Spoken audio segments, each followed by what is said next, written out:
بسم اللہ الرحمن الرحیم۔ ناظرین کرام، آج کی اچھی بات فرمان مصطفیٰ صلی اللہ تعالی علیہ وسلم ہے کہ جب تم گھر میں داخل ہو تو گھر والوں کو سلام کرو۔ بے شک جب تم میں سے کوئی بھی شخص گھر میں داخل ہوتے وقت گھر والوں کو سلام کرتا ہے تو شیطان اس گھر میں داخل نہیں ہوتا۔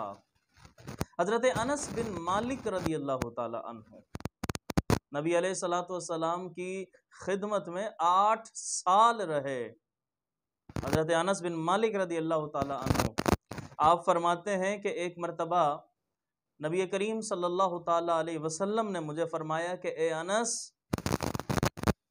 اچھی طرح وضو کرو، اس سے تمہاری عمر بڑھے گی۔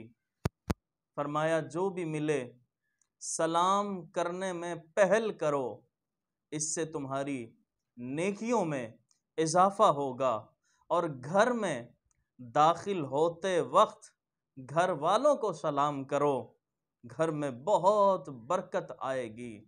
تو ناظرین کرام، یہ آج کی اچھی بات جس کے اندر حدیث مصطفیٰ صلی اللہ تعالی علیہ وسلم بھی ہے، آئیے مل کر اس پر عمل کرتے ہیں۔ جب عمل کریں گے تو پھر انشاءاللہ گھر کے اندر گھر والے بھی محفوظ ہوں گے شیطان کے شر سے، وہ بھی محفوظ ہوگا، اور پھر ہم دیکھیں گے کہ کس طرح خالق کائنات فرمان مصطفیٰ پر عمل کرنے کی وجہ سے گھر کے اندر برکتوں کا نزول فرماتا ہے۔ عمل کیجئے، اللہ تبارک و تعالی برکتیں عطا فرمائے گا۔